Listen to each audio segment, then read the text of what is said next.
Happy Feet was a great movie. I think that was one of the first movies I saw in 3D, and I absolutely loved it. And by far, I'm pretty sure I can watch that movie over and over again. And welcome to the Down in Front Podcast, the official podcast of downinfrontpodcast.com. What we do here is that we review movies, TV shows, just about anything that we get our hands on. And just recently, we've launched a bit of a new segment of we're going to be watching movies live and commentary over it. So stay tuned for that because me and Guillermo did one of those. Pending title right now, but hopefully something funny. But for tonight, we review movies, we're going to have a drink, I'm going to introduce our cast, and our full feature that we're going to be talking about is Mission Impossible Fallout, the 6th installation of this film franchise. So I'm pumped to talk about it because I actually had a great time with this movie. I think Brylan also had a great time, but before I step on his toes, Mr. Brylan, the mouth of a South, what you been watching and what you sipping on today? Hey, thank you for having me. What I'm sipping on this evening is water. I'm a little under the weather, and I also got to get ready for medical test tomorrow, so it's nothing but water for me until I finish that test. What I've been watching recently is Castle Rock, the new Stephen King influenced show on Hulu, and I watched the first 3 episodes. It's definitely well produced. I mean, this movie, this TV show, I think they actually rebuilt the sets, like inch by inch, of like some famous Stephen King films that we've seen, specifically nice. Shawshank Redemption. So like you go back to Shawshank Prison, which is crazy in it. But I'm having a hard time like getting interested in it because I think it's a little too hardcore Stephen King. And as a casual Stephen King reader and fan, I mean, I would say a lot of stuff either blows by my head or I just find like what the characters are doing is very interesting, but it still sticks to those kind of Stephen King tropes. The big thing that he made famous was taking the mundane and making it weird and mysterious and things like that. So there are some cool moments in it, and that's why I'm going to keep on watching it. But cool. I kind of want like the big mystery that they're trying to build up. I want to start to see something happen out of it. I think it's just a lot of mystery to nowhere so far. Well, I mean, that is Stephen King's work, so I know that it's going to, hopefully it builds up to something. The last thing I saw of Stephen King, it wasn't, it was actually before, but besides it was, what's the movie with Idris Elba and Matthew McConaughey? Oh, The Dark Tower. Yeah, that was not good. It was not good. That was a rough movie to watch. That is for sure. That was last year though, so hopefully things after that gets better. It was good. Yeah. And where do you watch Castle Rock again? It's on Hulu. Oh, cool. Okay, so I can easily binge that. Yeah. It's always good. Well, of course, it's going to be me and Brylan. Thanks for seeing your beautiful face. I'm always super excited to talk about movies with you. My name is Warren. Right now, I am currently sipping on our hopeful new sponsor. That is our goal for 2018 is Arizona Iced Tea. Arizona Iced Tea. The price is on a can. I mean, come on. And I am drinking an iced tea raspberry flavor with a little bit of vodka in it. So maybe our other sponsor is Tito's. Price on a can. We'll work on it. I'm sorry, Tito's. I'll work on that. Tito's handmade vodka. I mean, it is vegan, and it's handmade. So there you go. And it's good for you to lose weight. I'm on a bit of a diet, so I'll cut out all beer and cut down on my wine consumption. So we'll see how that works. We'll see how long. The vodka diet. The vodka diet. Approved by Down in Front Podcast. You take a whiskey drink, you take a vodka drink, and you get a diet. There you go. I have been watching a bunch of stuff as usual. The one thing I do want to kind of focus on, I will like to give a quick shout out to an amazing piece of work directed and I think written by Bo Burnham, called Eighth Grade. Saw this movie last night. It was absolutely phenomenal. I'm actually super pumped to actually kind of watch it again. And, obviously no spoilers, just want to kind of talk about and says if you see this movie that's around you, because I don't know if it's a wide release or as wide of a release as it should be. If you do get a chance to catch this movie, please do. Because I think it's something for everybody in this movie, and it's quite phenomenal. So that's Eighth Grade. It's in theaters right now. Definitely go check that out. But the show that I'm going to be talking about is Sharp Objects. It's actually on HBO. Have you seen the show yet? Not yet. I definitely want to watch it because I read a small synopsis that it's a modern Southern Gothic tale, and that's enough to sell me on it.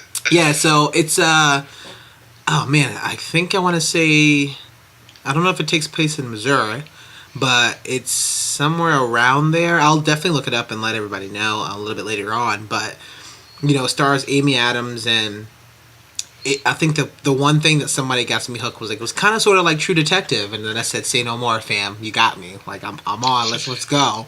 So they're only up to 4 episodes, and it's on HBO. So definitely go check it out. I actually renewed HBO to get ready for Insecure, and I fell up on this show, and I said, "All right, thank you for Don Mahoney, the Not Another Gaming podcast, for giving me that shout out." So I appreciate that.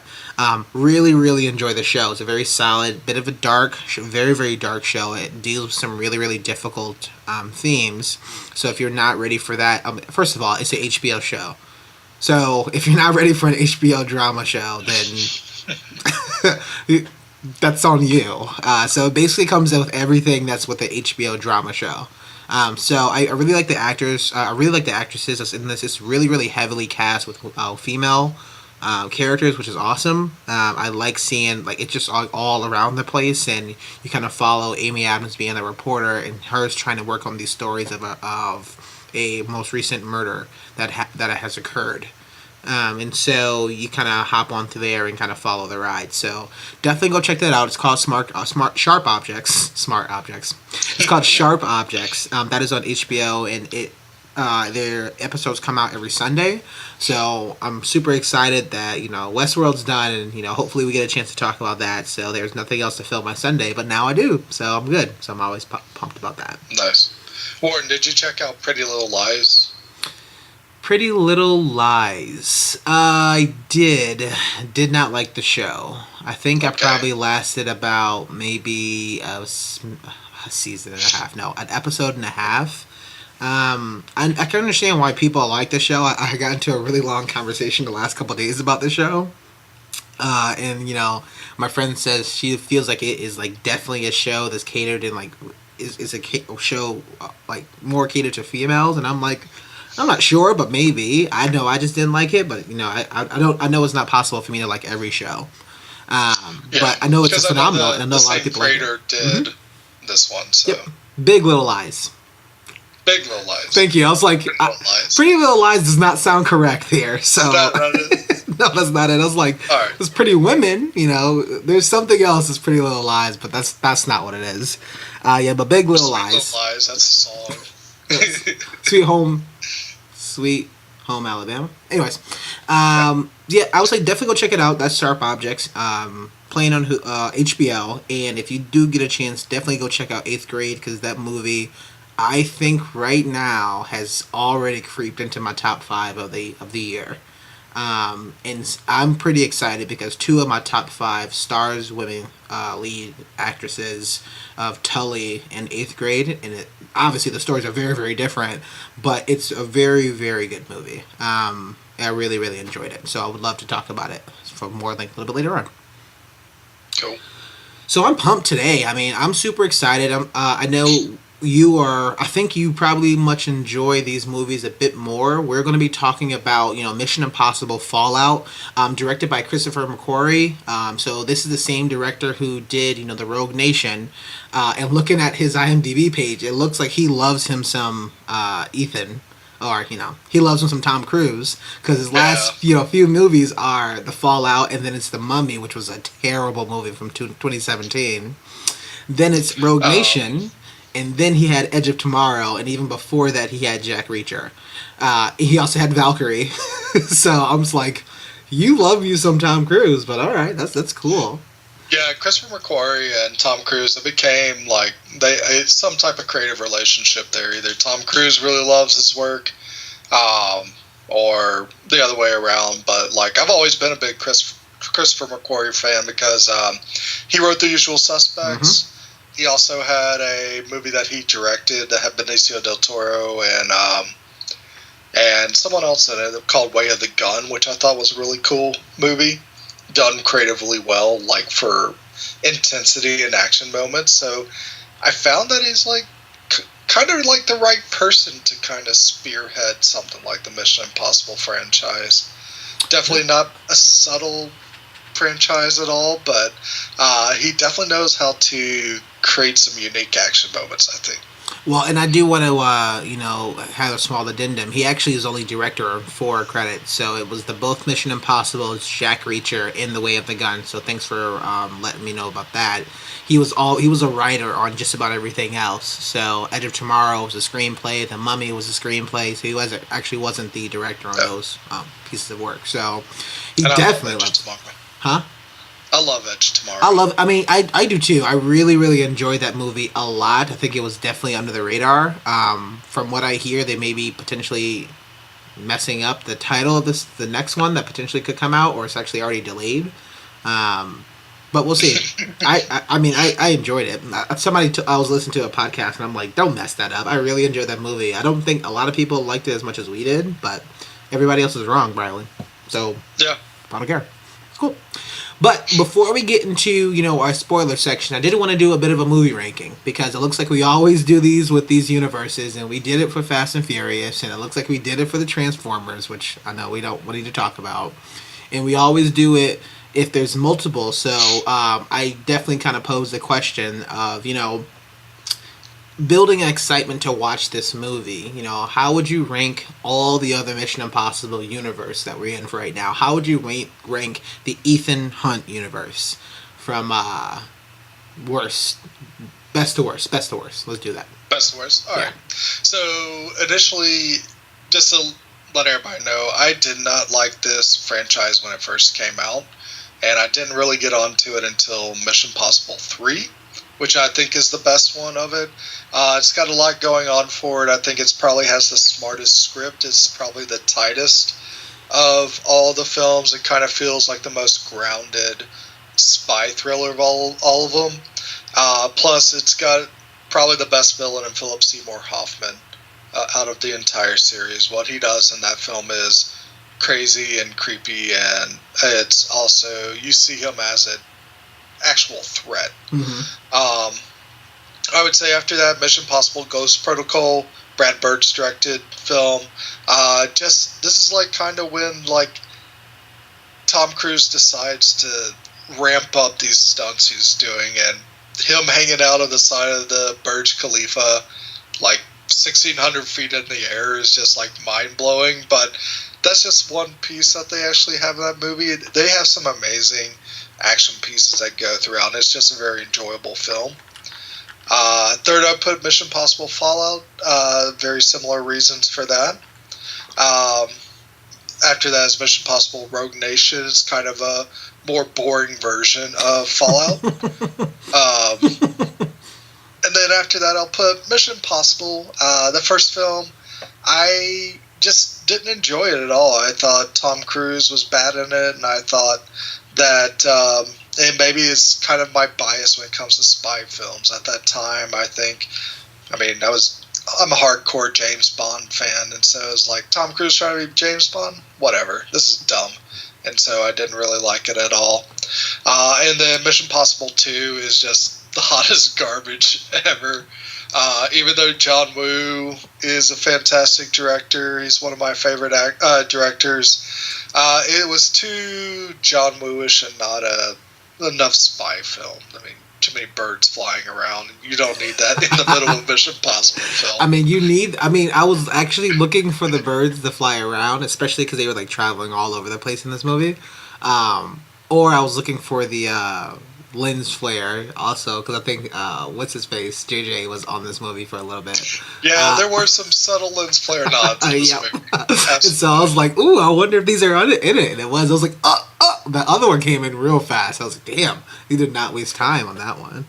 Yeah. Cool. Yeah. Okay. So I mean, giving my sort of movies here, I think going from my list, to be completely honest with you, there was a lot of Mission Impossibles that I do not even remember. They all like blended together, and so they definitely didn't stand out. I'm like, man, after my third one, it's kind of a toss up.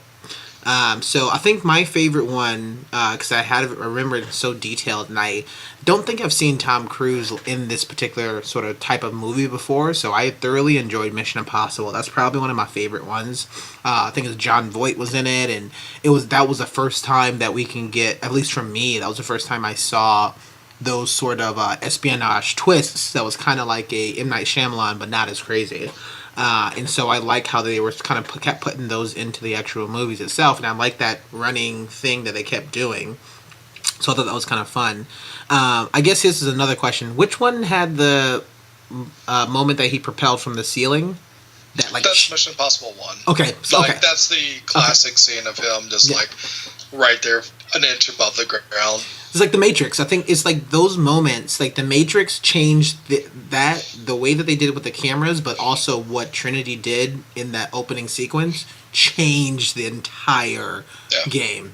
And so when he did that, it also changed the entire game. Now, it was very, very open for people to, make fun of it, and, we get that. But I still think that feat, we just hadn't seen it to that sort of scale before. So I definitely kind of give a lot of props to Mission Impossible number 1.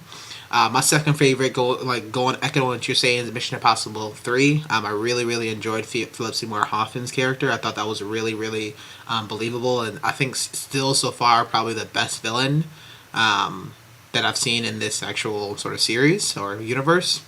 After that, it goes Mission Impossible Fallout. I had fun with this movie. I thought it was very, very enjoyable, especially to the point where they brought back a lot of stuff that they already had shown previously. And I've seen all these movies, even the Rogue Nation one. I think we saw that last year, and I was like, okay, cool, that was another movie. Yeah. After that, they're pretty much all there. So my list says Ghost Protocol, Rogue Nation, Mission Impossible 2. But pretty much I didn't care about any of the other films. Especially in Mission Impossible 2, because it was so different, and they tried to retcon so much stuff back from Mission Impossible 1, or bring back characters, and I was like, what are you doing? So I think that was kind of a bit of a mess, but overall I think the one thing going for these movies is that it follows a particular sort of pattern each and every time, and the one thing going into this movie that I was hoping that it would do is kind of break that pattern, so I'm pumped to talk about that. Yeah, and I mean, the only thing I remember from Mission Impossible 2 is him and the bad guy pretty much launching their motorcycles at one another, and then they smash into each other in the middle while pulling guns at the same time and missing each other while shooting 7 times at each other, and he's just wearing these Oakleys the whole time. That I remember everybody wanting these Oakleys. Yep. Oh, you can do that with the Oakleys? Yeah, sure. It was such a bad movie. What's the worst that can happen? So with that, we're going to take a quick break. We're going to be getting to our entirely spoiler section. So if you haven't seen the movie just yet, definitely stop. Go check it out. This movie has been breaking tons of records, even overseas. So definitely enjoyable. Go check out Mission Impossible Fallout, and stay tuned for our full spoiler jam-packed section. See you soon. Boop, boop, boop, boop, boop, boop, boop, boop, boop.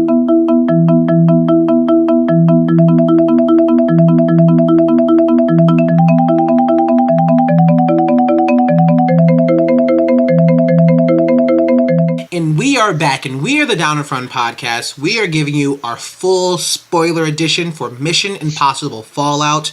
My name is Warren. I'm with my best friend, Brylan. What we're going to be doing is that we're going to break it up in a couple sections. So we're going to be talking about the acting and the characters as we usually do. Then we're going to be talking about a bit of the plot and the story, and then ending with our lasting thoughts. So as always, Brylan, talk to me about this movie. What are some things that you didn't like about the actings and the overall characters? Yeah, so So I'm going to start with the man himself, Tom Cruise, as Ethan Hunt. He continues to play this role pretty much the way he's played it since the beginning, which isn't necessarily a bad thing. I mean, it's consistency in his acting, and this guy knows his craft really well. But the crazy thing is, like, these action scenes that he does, that he actually not only puts it in, like, we hear actors, like, do their own stunts, and they're like, yeah, I just jumped from 3 feet onto a padded floor or something. But Tom Cruise takes it the extra mile, and it's amazing to see that, yeah, he did a halo jump out of an airplane. Yeah, he climbed up a moving helicopter. Yeah, he was hanging upside down on the side of a cliff face. That he doesn't only do the thing, he does a thing to the best of his abilities, and it's always amazing to see him do this. And the reason why I'm not speculative about this is, like, recently he did an interview with James Corden where he had James Corden jump out of an airplane, and it's not just like, oh, we're falling and then we pull our parachutes. While he's falling, you see Tom Cruise do all these spins and flips that you see the pros do. And so I'm like, yeah, he just went that extra mile that no one else will do, that he pushes himself to the limit. And I gotta admire the guy for doing that stuff, that he's putting himself out there every single time to entertain people and make an exciting show out of it, using that physicality of his acting. I gotta agree with you on, like, just about every point that you made there. I mean, I think one of the things that works the best in these movies is Tom Cruise, because he's enjoyable to watch. You know that he's gonna give it his all and more, and he is dedicated. He is tuned into this character. He, like, literally, and I kid you not, and this is kind of funny that we talk about it sometimes when I talk about Daniel Radcliffe, right? Or I talk about other characters that you can't, like, disassociate them. When I see Tom Cruise in anything else, he is Ethan Hunt to me, and that is it. So it was weird when, even talking about the Jack Reacher movies, I'm like, that's Ethan Hunt, just a little bit different, right? Or, everything ties back to being Ethan Hunt because he's played this character for so many years. And so I think it's really, really cool that you have a character that people want to follow, want to enjoy. He puts it out there, he's dedicated, breaks his ankle, does all his stunts as he needs to do. And then still has the ability to give those lines and still have some personality and have some jokes and stuff like that. So I think it's probably, like, a great casting. Whoever started this and casted him the first time, and him continually kind of do more and more and more, I think it works on so many different levels. Yeah, absolutely. I would say on top of him, like, he's got a great supporting cast. So, like, Simon Pegg and Ving Rhames coming back, they're fantastic in their roles as Benji and Luther. I think Benji is cool to see him get some extra moments in this film, where he's kind of acting more like a field agent. So even though he fails sometimes of, like, with his fighting capability, he's still smart enough to, like, kind of pull a fast one on some of the bad guys in this movie, which is cool. And I think Luther, he's always like the, like a better term, the mom of the team, where he's just looking out for everybody and just wants to make sure everybody's getting cared for. And I think he has a really good moment with Ethan Hunt's ex-wife at the end while they're disarming a nuclear bomb. Yeah, that was great. I thought that was probably the best dramatic moment that you're going to get out of a film like this. I love seeing that progression, right? I think that's something that we tend to talk about a lot when we're talking about, different universes. We really talk about this a lot more when we're reviewing more TV shows, right? Of, how is that progression? How are these characters growing? And, Ving Rhames was introduced very, very early on. It's nice to see that these character has grown and we have, like, some fun. And, not only does Simon Pegg's, character, what's his name again?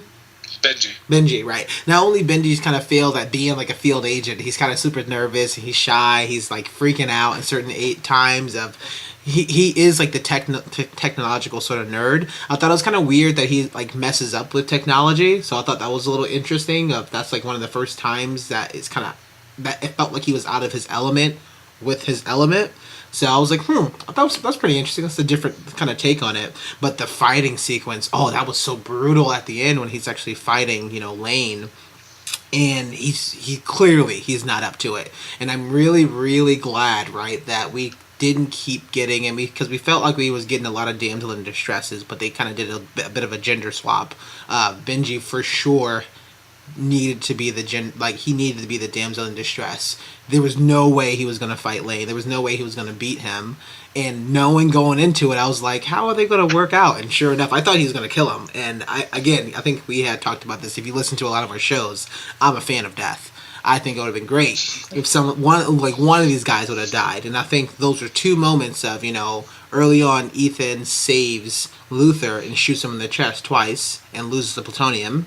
And then later on, Benji almost dies by Lane's hand, but gets saved by Elsa. So I thought that was pretty interesting to have them like those perilous sort of journeys, and the relationship with Michelle Monaghan's character with Luther at the end, because it was with so much stuff happening, with so much action happening, you can go back to a sequence that's just two people that just talking. There's a bomb, right? But there's just talking, and it kind of slows everything down to give you those character moments, those character beats. And I think that's where movies actually excel, when they can slow everything down to give a bit of like, oh, hey, how's it going? How's the kids? Or something like that, right? Right. Or, for him to give him the lines of, you've done all that you can do, go be with your husband, because that's where you should do. And that's the ultimate sacrifice is do that, be with the ones that you love. I thought that was great, and I thought like certain things like that, certain moments was just very powerful. Yeah, and it looks like Luther's been in it since the very first movie. So. Oh, really?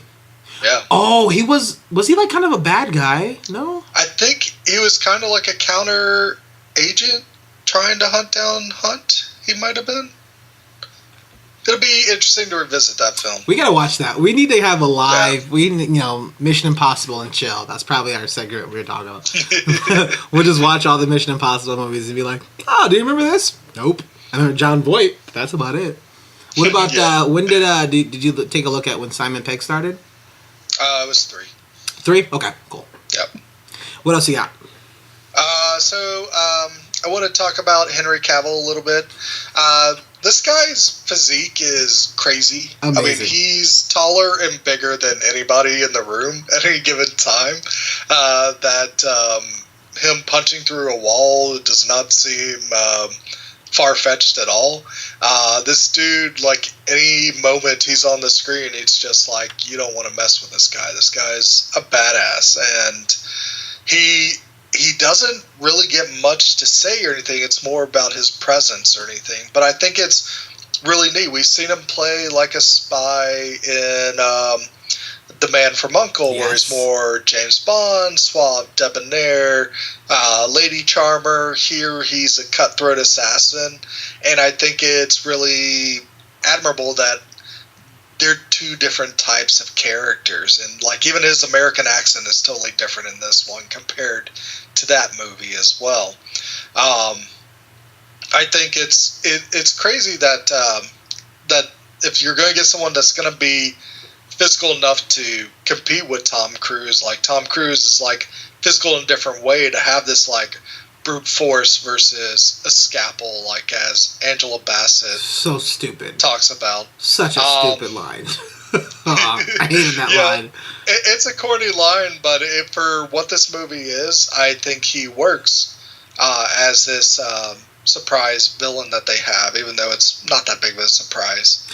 We'll get that into plot later. Yeah, I mean, I think, I'm not going to spoil too much of the plot because we talk about that, but I just really wish that they gave Henry Cavill more to do. I was really, really hoping, and I think it would have made for a better movie to have that guy from A Man from U.N.C.L.E., to have him be more sophisticated, more sharp, more clean, because kind of showing him doing Ethan's job, but better than Ethan. But just like a step ahead of him. Yes, every time. but he has to be that person. He has to be a better version of Ethan Hunt, but does it the better way, like saves lives, like things are way more calculated, way more organized, but we have to be on his side.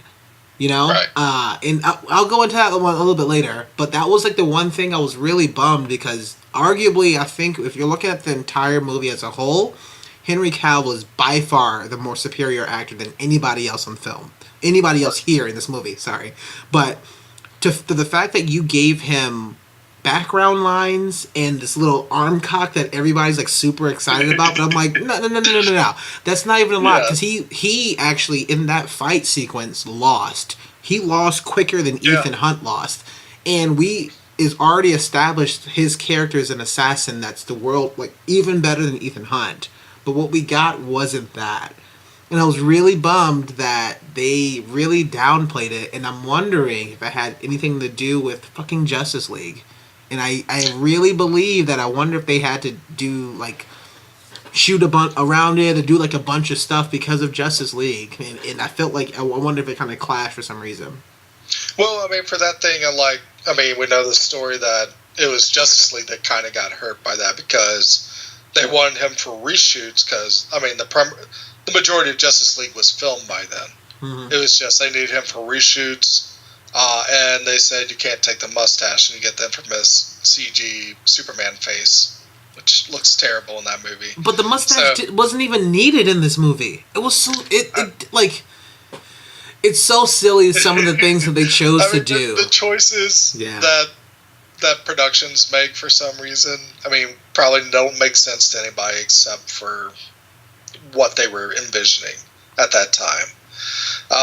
But like one thing I love about Henry Cavill's actor, like him doing impossible things looked really cool, especially when he picks up a big ass gun because he's the only guy on film that can pick up that big ass gun and make it believable, which I thought was really cool. Well, it was so subtle too. He's like, turns around, grabs this gun, and I was like, oh my god, straight cocks it and just starts firing. I was like, that the subtleties, right? I think they you see some of them in the movie. I think there was like really maybe 2 or 3 sequences that he was very, very subtle, but he was like phenomenal with the subtle. And I think the one was him pulling up this huge like M60 gun, and then the other one was when he's Ethan's chasing him and he finally catches up to him and he clearly sees Ethan through the elevator grate like, hey, what's up?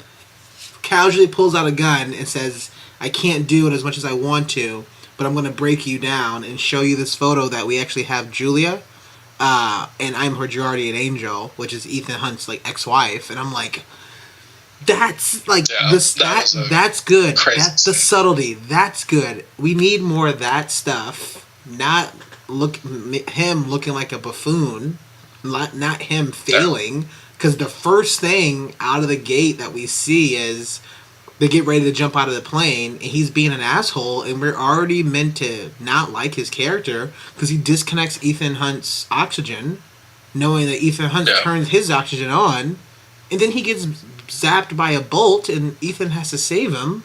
So it's just like, man, you really made it really easy for us not to like this character. It's kind of a bummer. Yeah. I would say, like, some of the other big characters, I like that Rebecca Ferguson came back as Ilsa. She was probably the best thing about Rogue Nation, that they brought this new character in that was just as badass as Ethan Hunt, and her motivations were totally different, even though you could get on her side just as easily as Ethan Hunt's. And it's neat to see her story continue here. So I think they should have done more with her, but I felt like that she still brought it really well. And she gets some really cool action scenes, especially in the Paris party, that she takes out some bad guys some really cool ways, I think. Oh, that was cool. I like that. I like seeing her. I like anything to do with it's nice to have a strong female sort of character. I think they kind of sort of did it in Ghost Protocol. I want to say, like, they introduced Elsa in Rogue Nation. They kind of tried it in Ghost Protocol, but she wasn't up to it. Right. So it's nice that we have somebody who is arguably better than Ethan, and she's a woman, and it's cool.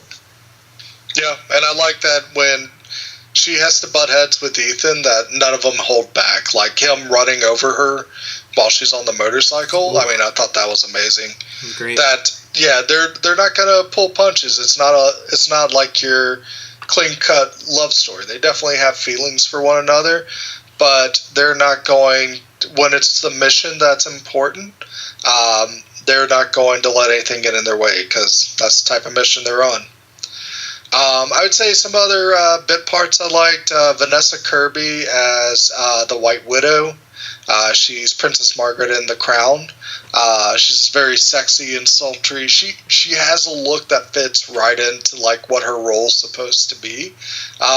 Most of her time, she's just like looking at people and saying like exposition things. But I mean, I think she played it very well. I think she reminds me a lot of a more downplayed version of the bad guy in The Man from U.N.C.L.E. that Elizabeth Debicki played. Mm-hmm. That she doesn't really get the smart, witty banter that movie has, but she does have like these nice character moments. But on the other hand, whoever the actor is playing her brother that looks like a poor man's Tom Hardy, just like keep that guy off the screen. That guy was so weird. He was bad. I really, really love Vanessa Kirby character. I love her. I mean, when I saw her, because I didn't realize she was in this movie, my heart just like fluttered because I have like this huge crush on her, and so I was like always super excited just to kind of see her. That was always kind of fun.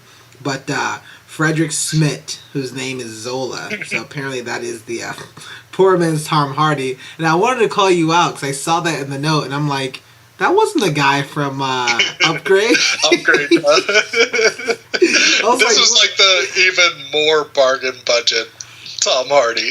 Yeah, I mean, he looks weird. He's like, it looks like he did a lot of like TV stuff. So he's from Supergirl, and he's done The Flash. So he's definitely been in a lot of like TV stuff. Looks like he's done a couple of movies like here and there. But this may be arguably one of his biggest roles, as much as things that I've seen. But he's got like a couple different lines, like nothing here and there. I thought that was really cool casting because they actually look pretty similar. Which I thought it kind of creeped me out. It creeped me out a little bit because I'm like, are they related? Because their faces kind of look related. But I thought that was really cool casting. Yeah. And lastly, I would say I like Angela Bassett in this movie.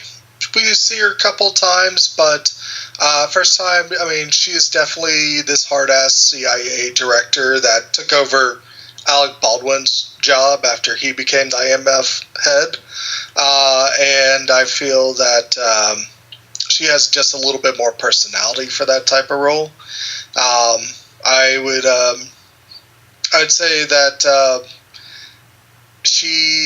she grows on you as the movie goes on. That she doesn't. I mean, you kind of get a feeling that she's just sending her person to stop Ethan Hunt, but we find out that she's kind of more by the book, but she's like hard-nosed by the book, which I thought was really cool. I mean, it took us a little bit, about maybe 40 minutes until I have to say I completely disagree at this point, Brian. We were so good. We were doing so good.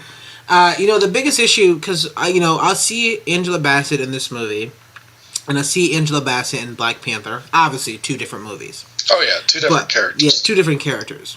But you see a character who is of power, her being, the mother there, not quite the queen, but like the mother of the actual country of Wakanda, and her arguably being a very, very, like, both being people of power in both these different scenarios.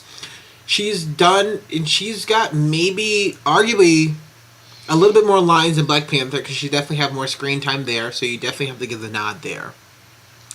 The thing that I really was upset about was they didn't give her, again, anything to do. So, we already said that, Henry Cavill's character's name is Walker. They didn't give him a lot. Okay, cool. We know that that's the person that we don't like in this movie.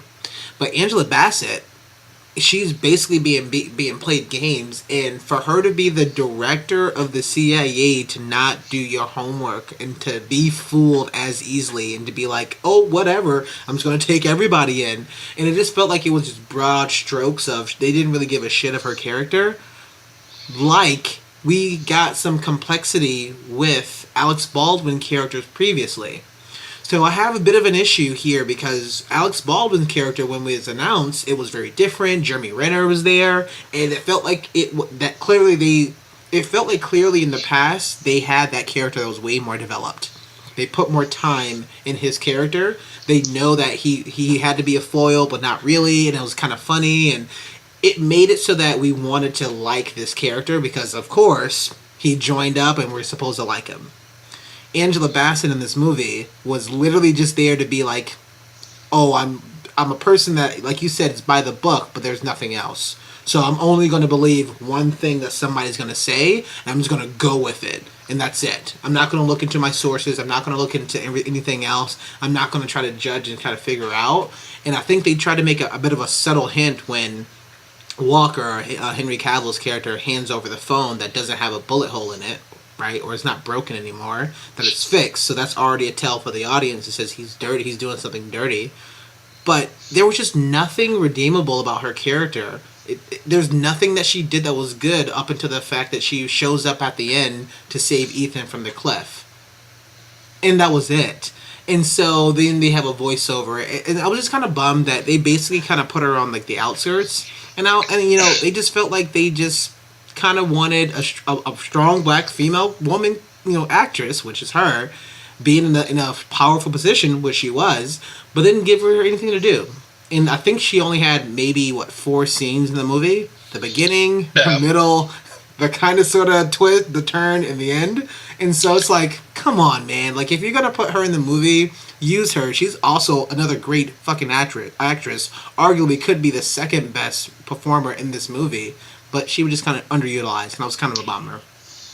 Yeah, I mean, I agree. She needed more to do, and you don't really flesh out her character here. But I think they're definitely setting her up to be in the next film a lot more as well, just like they did with Alec Baldwin.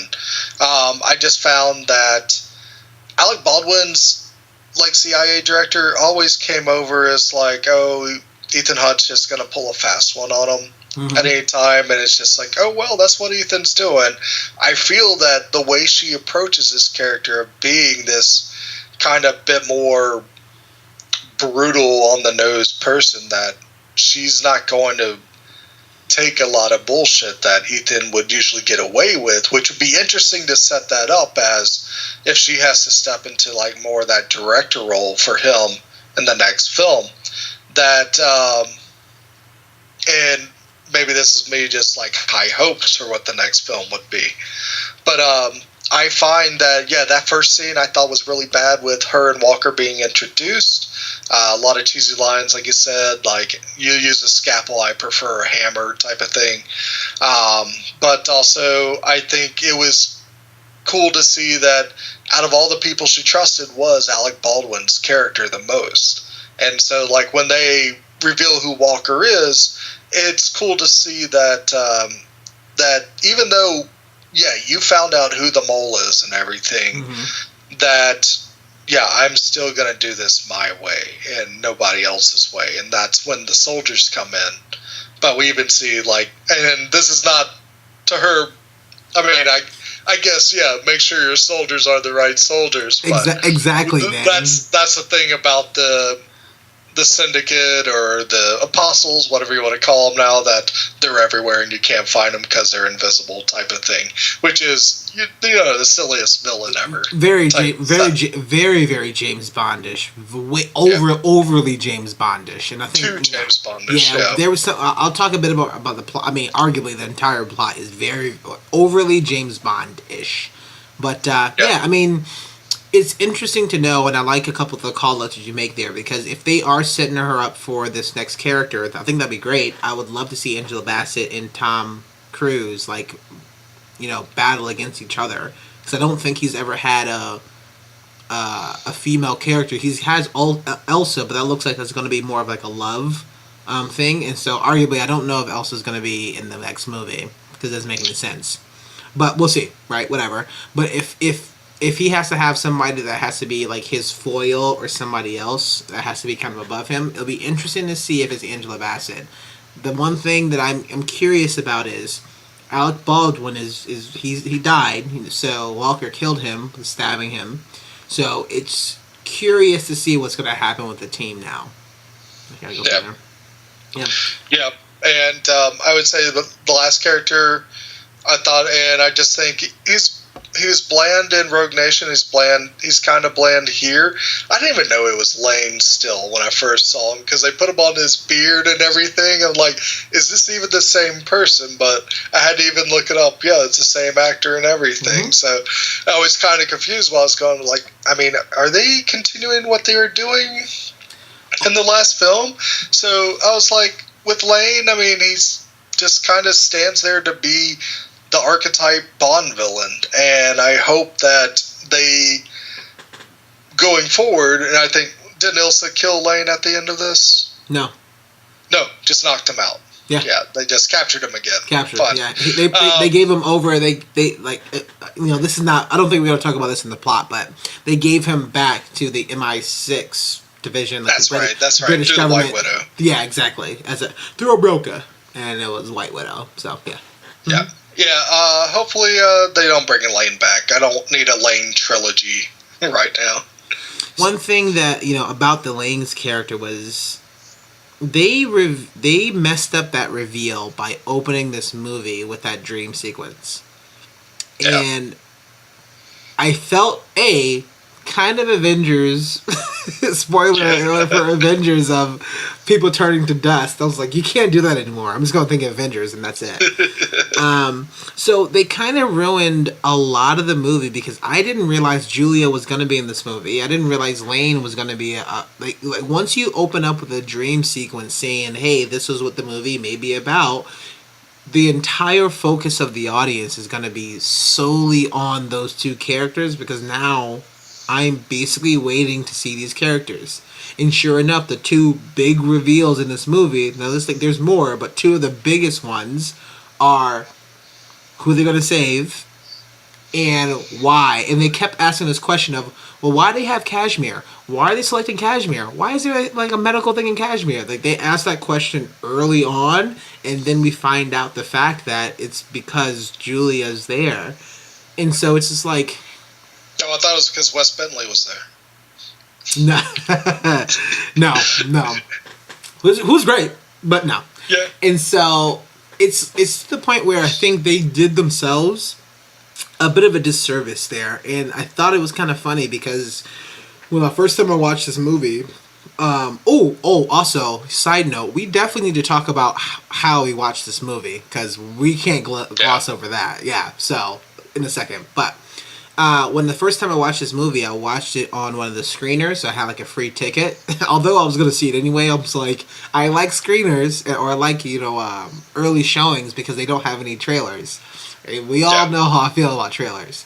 So I think it opened up with a dream sequence, and I'm like, what? Why are they showing me? Oh, they're in this movie? And then it starts, and I was like, oh, that's weird. And then maybe I was thinking that, the guy or the person who delivers the parcel was also going to be in it. And so I had a lot of hopes and dreams for this plot that didn't work out, but we'll talk about plot in a second. The only thing I want to talk about, the more of the acting and the characters, I love the fact that they can still do twists in the movie that surprises the character, even when the character itself acknowledges that it's a twist. And the way that I explain it is, Henry Cavill, Angela Bassett has said something off screen, so Henry Cavill explains it and says, like, you just people that's like hanging around with like some little masks, right? And so we know the fact that they use that technology. They tried to use it to get Lark's face, but that failed miserably. In a very, very funny, very, very visual gag. Stupid Walker. Yeah, I love that visual gag, though. That was great. And so then it comes back, and then you see that there's a twist to it. So that was great, because they're putting that in the script for people to understand and like realize, like, oh, that's like a surprise. The physicality of Tom Cruise, I thought that was actually great. It felt like the one thing I want to say is everybody just had so much fun like doing this movie. I felt like they had just a lot of fun, like actually doing this movie, like being the characters, stepping back into this world, like traveling all over the place and doing some ridiculous stunts. I thought it was great, so I'm definitely kind of pumped about that. Before we talk about plot and story, we got a new theater that opened up. So we actually both went to go see this movie in the AMC Assembly Row Theater in Somerville, Massachusetts. And it is a brand new Dolby theater.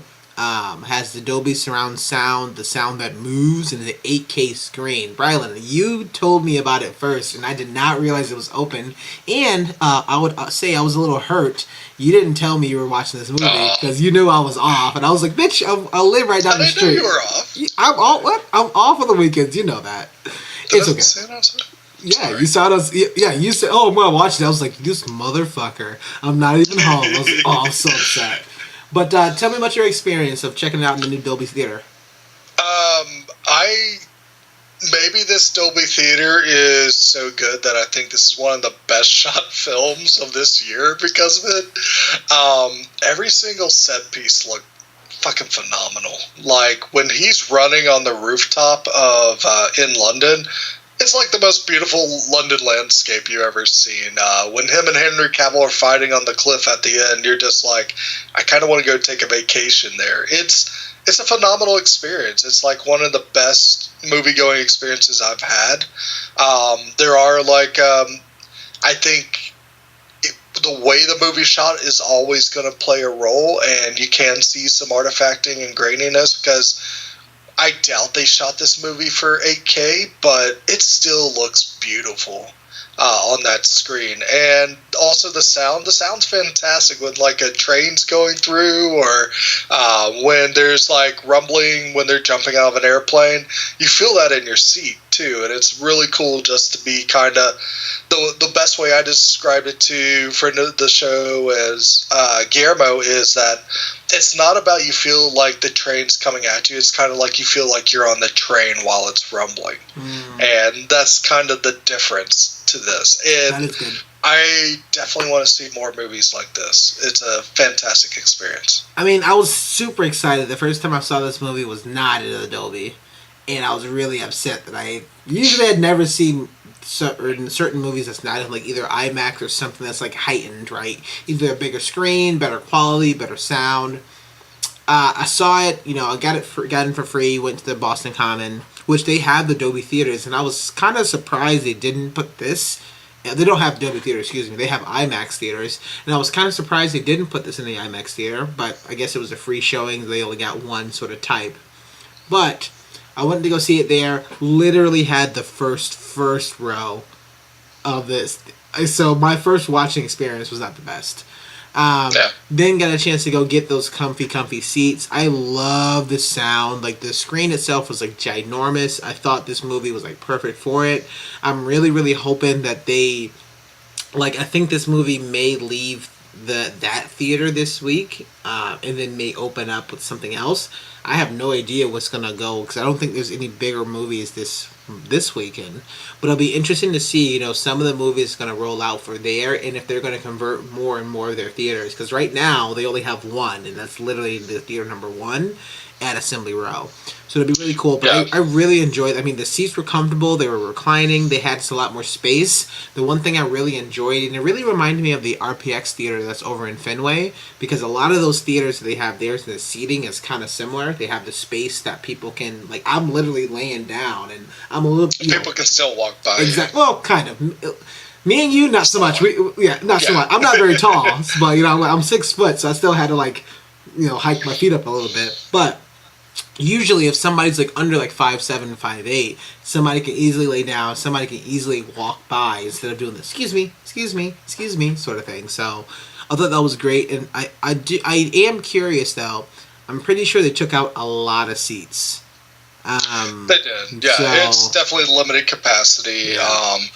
But one other big thing I like about it is the entire theater is soundproof, so you're not going to hear other movies bleeding into that experience.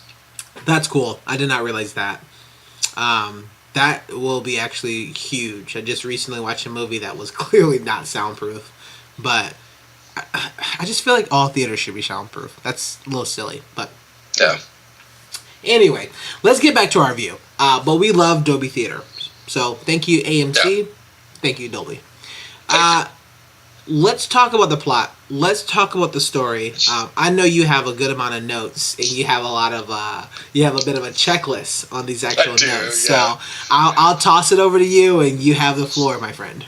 Alrighty. So the plot of this movie is very simple and straightforward, and so this gives us a lot of cool action beats that we need to have in for this type of movie. So we got to make sure we have well-shot car chases in European cities. We got that. We got a Euro dance hall going crazy. We got that. We got Tom Cruise jumping out of shit. Got that, definitely. Tom Cruise running a lot and running really fast. Half the movie is him running. You got plenty of that. So even talk about the. Well, hold up. Sorry, I know. I didn't. I'm gonna say you got the floor after this, but the one thing that I thought was amazing. There's a lot of running communities and blogs and Twitters that I follow, and there was so much study on his running style, his gait, what he was running in, and I thought it was hilarious that people are like breaking down this fact. And I was like, I felt like he ran a lot. I mean, that one sequence, it felt like he was running for a good 10 minutes straight. Full sprint. And I was like, oh, this is so great. I mean, clearly they shot it in multiple takes, I would imagine. But it was great that he was hauling ass. I absolutely loved it. Proceed. Yeah. And we also have him climbing things when they're going 1,000 feet in the air, which is really important for a Mission Impossible film. We also have Henry Cavill looks like he could destroy anything with his fist, even though a lot of people get the upper hand on Henry Cavill in this movie, which is surprising. I mean, he definitely gets some good punches in, but after that, he should have been more threatening with those fists. And like I said before, Henry Cavill wielding an insanely large gun like it's nothing. It's amazing. It makes one of the best finales of a Mission Impossible film that I think to date. So it has everything you want in a Mission Impossible film with all these cool action set pieces. But there's some interesting parts to the story though that I really like. There's when it comes to clever spy moments, I thought one of the best scenes was how they tricked the nuclear scientist that actually was going to make the bombs for Lane. That was brilliant. They actually set it up where you think, and you're there with the scientists thinking, oh, those bombs have gone off. This movie totally taken a totally different turn. This is crazy. And you see Tom Cruise in the hospital room with this scientist just saying looking defeated, but also at the same time trying to still do his job. What else can I do? How can I find Lane? Or how can I find the apostles? How can I bring them to justice for what they've done? And then in the end, you see that it was all a setup just to get him to unlock his phone, which I thought was amazing. So that was, I think, the both times that I saw this movie, the entire audience was laughing so hard. Yeah. I think that was a moment that was purposely for the fans to remind you of, hey, this is something that we can do. And it was it was such a great reveal of go. Box comes down, you see him walks up, takes off, how did that do? And they actually made a bet on it. I'm like, oh, come on. There's so many subtle things that had happened there. I really enjoyed that moment. I really enjoyed that sequence a lot. Even the reveal of, oh yeah, you were gone, that happened 2 weeks ago. He's freaking out, let me at him, all this sort of shit. And I was like, oh man, I can't believe they actually three nuclear. Yeah, that was tough. And I was like, oh shit. I was taken back. But I was like, you guys got me. Fuck you, McQuarrie, you got me. So I thought that was great. That was a lot of fun. Yeah, I thought that was a great scene, and I think for the most part, the rest of the film plays kind of like a Mission Impossible by the numbers film. That even though you have exciting moments, there's not much to it in terms of like surprise or just some other things you would think of, like just making sure that the story diving into the world of spies a little bit more. And I think kind of part of that is the Impossible Mission Force, are they spies? Somewhat. They're more of a counterterrorism agency, I think. And they'll do spy stuff to get information to get to their goals that they need to. Like, you'll see that, and they're like the biggest improvisers on the planet. Like, when everything goes south with Lark, when Ilsa shoots him in the head, and it's just like, what are we going to do now? Tom Cruise is like, let's hope the White Widow's never met him, and grabs his band and just says, hey, I'm going to walk in there, I might die, I might have to fight my way out, I might end up getting the plutonium back. Who knows? Let's find out. Yeah, I mean... And it's kind of like a real... seat of your pants, kind of let's make ideas up as we go along became their mission type of thing. Mm-hmm. I mean, I can understand. I like the fun they injected a lot of fun in this movie, right? And there's a lot of fun in the script. There's a lot of fun that the performance brings into this movie. But there are a lot of things that was like, I don't know, how would that work? Like, the Lark character was just so complicated and convoluted, and we know that they were supposed to meet this person. We're going to hope that she didn't meet this person. We're going to hope that nobody knows who this person is. And I don't know if you picked up on the fact that what Walker did was send a decoy, but they just so happen to send a decoy who can fight amazing, right? And so I was like, wait, what? I'm so confused of what's like happening here. I thought it was also like super cool that they sprinkled a couple things of why Walker was the person to kill all these apostles so that nobody would recognize him. So maybe I can kind of get that, but I just felt like there was a lot of times in which like the story kind of broke down and it was very, very messy. And they relied, and this is what I think was kind of funny, they really relied on Ethan, or Tom Cruise. They relied on him to be like, hey, can you figure this out and fix it for us? He basically put on his charm and just figured the shit out. And was like, all right, this is what I'm going to do. And so I think that's when some of the times the movie got a little kind of off the rails a little bit, because they wrote themselves into a corner and was like, we don't know. Let's just figure out what Tom thinks, or let's just see what Tom's gonna do, and then let's roll with it. So, yeah, it's kind of they shaped the story around what crazy stuff did Tom Cruise want to do next, type of thing. Yeah. One thing that and like the doctor scene is amazing, but they try to do it again, showing like the improv skills of the Impossible Mission Force when they unveil who Walker is as the mole inside, which, I mean, totally wasn't a surprise to anybody watching this movie. I mean, you see this guy that's just all super serious and not really doing anything to kind of play along with the Impossible Mission Force or try to help him out. He's trying to be a dick to him. Yeah. And then all of a sudden you're shocked that he's the bad guy?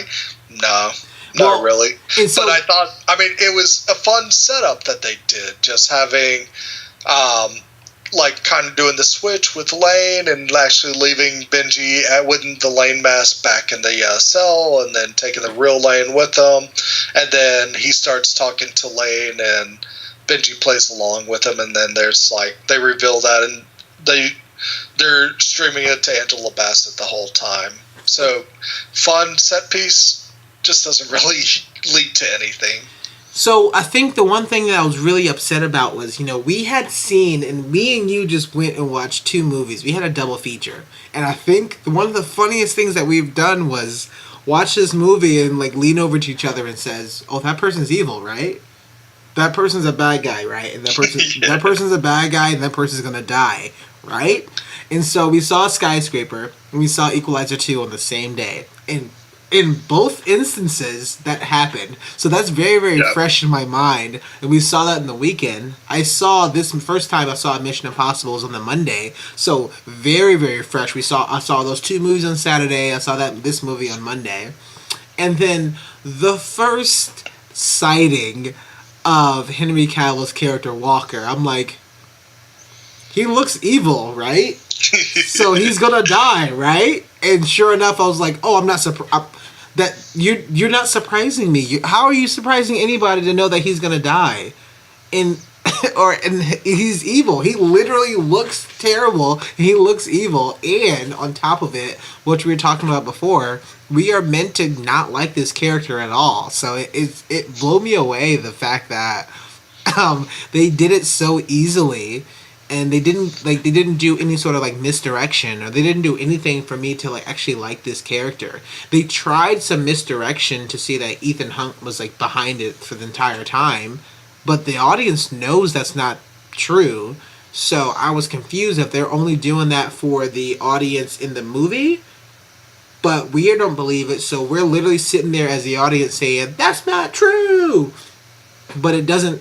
That doesn't impact me. So I felt like they just kind of kept falling flat all over the place of what they were trying to do. Yeah, which makes me think that maybe the movie would have played better if they actually introduced Ilsa later. That they cut out her actually going into the White Widow's party with them. And that because that scene plays out kind of weird too, because the White Widow's talking to who she thinks is Lark, who is actually Ethan Hunt, but then you see in the background you see Elsa beating up people, you see Walker beating up people, and the White Widow's just looking around, and then all of a sudden she's like, "Oh, so who are your friends?" And he's like, "What are you talking about? Come on, you just obviously showed us them kicking everybody's ass in this party. So don't play dumb with the audience that way. That's kind of stupid." And I think maybe that bathroom scene would have been better if like Walker saves Ethan. Yes. That way you build that trust. Yeah. And then have Ilsa show up you first see her as the mysterious motorcyclist during the heist to get Lane out of the armored truck, and you're like, who is this motorcyclist the whole time? Oh, and then when Ethan like hits her and her helmet falls off and you see her, then that would have been awesome. See, now we're so we are now fully on this rewriting movies. So we have done this I think our last 6 reviews, Bralin. We have done this every time without fail. But I love the fact, I absolutely love a character that we are built to love, knows, very, very precise, trying to save Ethan's life, accidentally, quote unquote, right, kills the Lark, John Lark, and, you know, maybe at the time that he kills Lark, that he's injured during that particular scuffle. So the only person that can only do it, the only option that they have is to send Ethan to fill in for Lark, right? If you look at it, why not, like, if in that entire moment, why couldn't, you know, Henry Cavill's, you know, Walker character play Lark? We know that it was him later on, but he had the ability, right? You have to. I like the fact that you're eliminating some of these, like you're just eliminating all these other options, and there's one option that we have to do, so let's do it. There's one option that we have to do, but obviously Ethan Hunt or Tom Cruise character is gonna do it because he's the main character, so we're gonna do that. So I think that's a good call out. So good on you. Oh, thank you. I mean, but yeah. I will say, like, the last thing I'll say about this, this probably has the best ending to a Mission Impossible film since Mission Impossible 3. I just think the way it plays out, it goes so well. You get this whole idea of Walker was Lark, and he wrote this manifesto about what was it about, like He basically Thanos is the thing. He just says, my gosh! Oh my gosh! I was going. I said he's that. going to kill half the population, but he's just like, before great peace, must be great suffering. Suffering. And then he snaps his finger. Thought that. Clearly somebody in this actual screenplay, they read the script and was like, that kind of sounds like what we were going to do. Yeah, I thought that immediately. I was like, okay, whatever. Just don't make them come out in the same year. But that's such a good call out. I love that you said that. Yeah, but even though it Thanos pops in your head as soon as you hear that, it becomes interesting because you do have Lane, who it becomes more of Lark's sympathizer, and they have this weird relationship where Lark is actually trying to give him orders and Lane is going back at him, which makes for an interesting dynamic. Two villains that are trying to team up, show their complications too, which I think, hey, even though I don't think they took it that far, yeah, show that. That's awesome. Yeah. Good on you. But everything, once they get to the Kashmir, to the medical facility, Ethan reuniting with Julia, they have a great moment together. Just the way Lane kind of sets up a trap for Ilsa and then Benji, I think was fantastic. Like him tying her up where she tries to get away, it chokes her. Oh, that should have been focused on a little bit more. They glazed over it, but I was like, I think visually we can get it, but they spent a half second and then like looked away from it. I was like, man, that was a great, and I think people forget, what Lane can do there. And I was like, well, he's a force to be reckoned with also. That was great. I like that. Yeah, and also just having the intensity of two nuclear weapons that will go off at any time, and that to disarm a nuclear weapon, it's not just pressing one button. Thank you. Show us that you have to do multiple different steps to get past all this crap. Good call. To actually disarm this nuclear weapon. So that's good that I think they did that. That adds a little bit more intensity to what may happen, which is everybody blows up. And like I mentioned before, Luther and Julia, even though their hand deep inside of a nuclear weapon, still moments for just humanity there, which I thought was really cool. Yeah. And the helicopter chase, fantastic. I thought it was awesome. Just Ethan pushing the helicopter until it's on flames, and it goes so crazy that you just gotta love it. And to wind up on a cliff face, and even though I think there should have been more physical fight between Walker and Ethan, but it wouldn't have been a fight, and I think they did it. I think that was one of the cases that they had to do it because they kind of had to do it. Of Walker was injured, severely kind of injured. They couldn't really get into a fight because there's no way Ethan could beat Walker. Right. So I think they had to kind of shorten that to say, hey, how can we make it as realistic as possible, sort of thing. Yeah, and I think it was cool when they were on the cliff. It was like, hey, I can match you toe to toe, and I'm even better than you at some points. And I just wish there was more of that. And then just you don't know until the last second whether or not Ethan was able to pull the plug out of the detonator. I thought that was a great moment, and I thought that they wrapped it up really well after that. That Ethan's all beaten up, and he has one last moment with Julia, and he's just like, hey, go live your life type of thing. And it's like, all right, I'm not going to worry about you anymore. I'm going to go ahead and continue to live my life and do my job. Yeah, I thought that was great. Touching on a couple of the points that you mentioned, the fact that they show you that there's multiple steps to defuse that bomb is way bigger than you've ever seen before, and they show you that it's the same steps for two different bombs. Cutting the wire, cutting simultaneously, turning slowly the screw counterclockwise. Like Luther was explaining that they had studied it. I like those small bits of details because Yeah. Not many people pick up on it, right? But I think that's what it makes it even more believable. So I'm really glad they kind of put that in. I think just about everything in the sequence that they got to Kashmir, right? Kashmir kind of worked.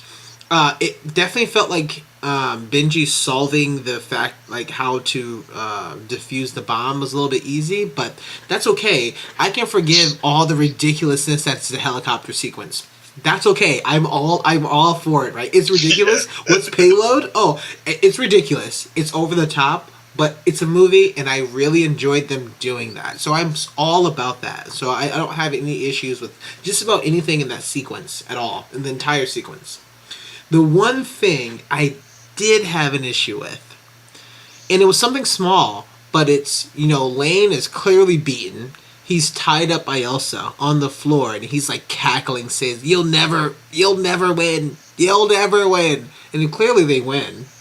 So it's like, what? I thought, I was thinking, well, maybe they just like a failsafe, and they definitely, and I know you noticed this, but the director definitely tried to pull a fast one on everybody. Of Ethan like looking at the sunset, thinking of the explosion. And I thought cut automatically to a white light once you see like that 1 second mark. Yeah, bit of a camera flare, maybe a little bit, but it's. I thought it was crazy to think that they added that in, and for a split second, maybe I got excited that the bombs went off. But you see like memorials, Angela Bassett putting up plaques. Well, I mean, the reason why I got excited was because they were going to break the mold of what the Mission Impossible series was. If in that moment, in that sequence, they tried everything they could do, but there was a third failsafe that they never accounted for, that would then be so much more redeemed to the people who are alive, or the people like Ethan Hunt's alive for that reason, for him to suffer, and the villain at some point has to win, right? Not in these movies, clearly, but if the villain were to win in this movie, just think of how impactful that would be, because now it's just Ethan and everybody else in the world in this entire sort of thing that happens. And to see how he bounced back from that for the next movie or the next few movies, I think that would have been even more impactful, because once you lose everything you love, you really lose it, that's when it starts getting interesting. It's okay they didn't do that. That is way too dark to do. I get it. I know. But I thought that would have been way more impactful to do. And I thought that would have been really, really awesome. They flirted at danger, but they never went there. And at one point, even the cop that saw them and almost stopped them, that was an interesting moment. Yeah, but I mean, I'm all for it. You got to speed it up. You literally have to speed it up 3 times as fast. Because if it was more along the lines of like, it's no nonchalant and this is going to happen in a moment, that means it's a split decision, knowing that Ethan already has made up his mind. He knows he's going to save these people. He knows that he's innocent. He doesn't want anybody who's innocent is going to die. Meaning, in that scenario, once they open the doors, the cop sees them with the actual head, the covering on Lane's head. Other people pull up, shoots the cop. They go up and says, "Hey, kill her." He shoots them, and then says, like, it just needs to be faster. The fact that they drew it out so long, you knew, and it wasn't a surprise that cop wasn't going to die, and it wasn't a surprise that the cop even like was hesitating for that long to make a choice. And I get why it's a movie, and I get why they're doing those moments. The one thing that I really, really hated, going back, was the other unnamed henchman walks up. There's a train going by. He slowly raises his gun. I'm pretty sure this is in the script. He slowly raises his gun to execute the cop, and he gets killed. And I'm like, come on, man. So there's things in which I think there's a lot of the plot. There's a lot of story that they kind of just went with, But I really like just about everything to do kind of in Kashmir. I want a new story, right? I think we need something fresh. We need something new. Do we need to kill everybody? No. Does Benji have to die at some point? Yes. Probably. He has to.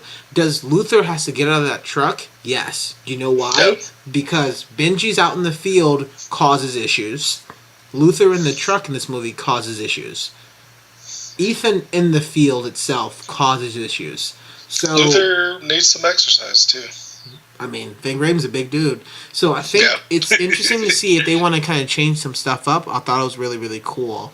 So do you think for the next movie, does Elsa join IMF or does she... No, I don't think Elsa needs to be in this. Go dog. But here's the thing. I think the next movie will be absolutely great if they do a bit of a time jump again. And Benji is the dude. Right? The director. Director? No. Benji is Ethan. Oh, Benji is Ethan, and Ethan's like the director of IMF or something? No. Shut up. No. I think if Benji is Ethan, Ethan's like retired. He's no longer there. He's like off the grid. Him and Ilsa's off the grid. So it's Benji and Luther, and they have a new team. Something happens, compromises the team. He has to go off the grid, so it's now Benji, Ethan, Luther. Maybe he brings in Elsa, so it's these 4 people that are off the grid to figure something else out. I think that would be pretty cool, but we'll see. I don't know if that's going to happen, but at some point, you need to kind of give some progression to these characters. They gave great progression for Benji. We know what Ethan's gone through. We know what Elsa's gone through. It still feels like Luther is super stagnant. He has not grown. Arguably, he has not grown. If he's been in the first movie, he has not grown at all. He hasn't grown for a while. Yeah.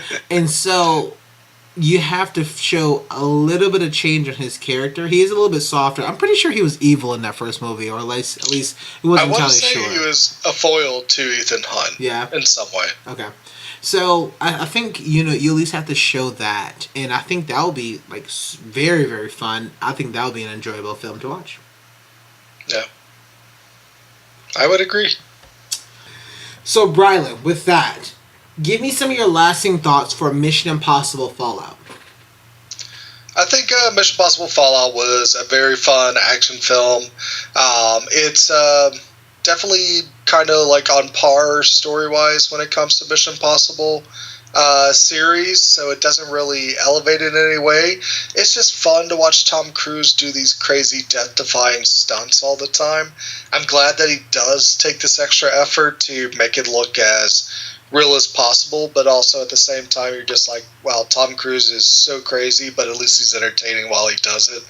I'll definitely check out the next Mission Impossible film just because I had a lot of fun with this one. And I am definitely seeing any action film, any big budget film on Dolby Cinema going forward. Absolutely, I can't agree with you. Almost all the point. Definitely on the Dolby. I am all in of this Mission Impossible. I really feel like, after movie number 3, it really, really changed. And so the only thing that I would ask is just make it a little bit different. It's super entertaining. I will call it a good movie. I really enjoyed it. The movie. I like the girl of all the other characters. I like them showing a lot more. I just want to make sure that they kind of expand on other characters, especially if there's going to be 7 movies, right, at this point. And I just really want, if you do incorporate something else, let's not make it one person be a villain, right? Let's break out of this mold. Let's break out of the mold. Let's start something new. Let's start something a little bit more different. Let's do a little bit more kind of a mind thriller to mess with the audience. Or at least give me something a little bit different. The fact that, what if Elsa and, Ethan were against each other that literally had to kill each other, right? Something along the lines of, to keep it interesting, keep it fun, keep it different. I like what they're doing with the stunts. I have no idea where they're going to go with the stunts. I feel like Tom Cruise can do no wrong with stunts, so feel free, go. Tom Cruise is going to jump from the moon and fall back to Earth in the next one. I mean, it's possible, right? You never know with that CG. I thought it was fun. I really enjoyed it, and I want to make sure that they kind of keep doing it. Just mix it up a little bit, so that'll be cool. And with that, we have been the Down in Front podcast. Thanks, Brylan. Man, I'm super pumped to kind of review a bunch of movies with you. Where can we find more of your work? You can find me not jumping out of airplanes because I'm not crazy on Twitter at Bryland, Brilund. You can also find me on Instagram. Sometimes I'll post a movie review of something we haven't reviewed here at I Am Bryland. And I'm also playing through Beyond Two Souls on Twitch right now. It's twitch.tv/Down-in-Front-Podcast. When's your next recording, do you know?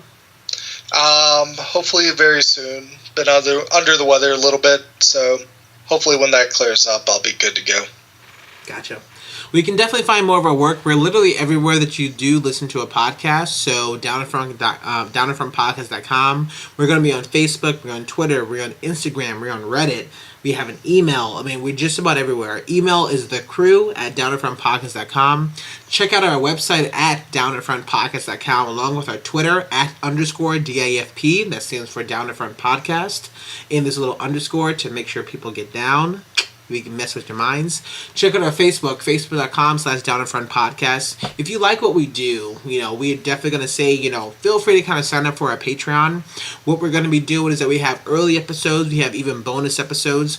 What we were talking about before, we're actually going to release to our only our Patreon members just for a moment. So you'll see that on our Patreon channel. And you can join us to be a part of our Discord channel. So definitely check us out. Patreon.com/Down-in-Front-Podcast. And I would say this, and we will be posting this. We have a bit of a plug that I like to do, which is a little bit different because I'm not anywhere in the internet, I guess. Who knows? But I have my best friend Chrissy and Colin. They have their beautiful, oh my gosh, I love this freaking dog. He looks amazing. And everybody knows how I feel about bow ties. Yes, this dog is wearing a bow tie. So, if you like helping out like any sort of fundraisers or anything, we're going to post a link, but we do have a competition. The competition is open from August 1st to August 21st. We will post a link in below, but all proceeds kind of going to the the Greater Orlando Pet Alliance for adopting any sort of young pets. So definitely go check that out. Definitely donate. We'll post the link here, and we'll say thank you so much for listening. And we will see you soon for our next review of Bryland, Disney's Christopher Robin. I'm so excited for this review. And we're actually going to get, Mocha's going to be back for it. Bluett's going to be back for it. So super, super pumped about that review. I love you all, and good night. Good night. Jesse loves Henry Cavill's massive guns at QQ.com.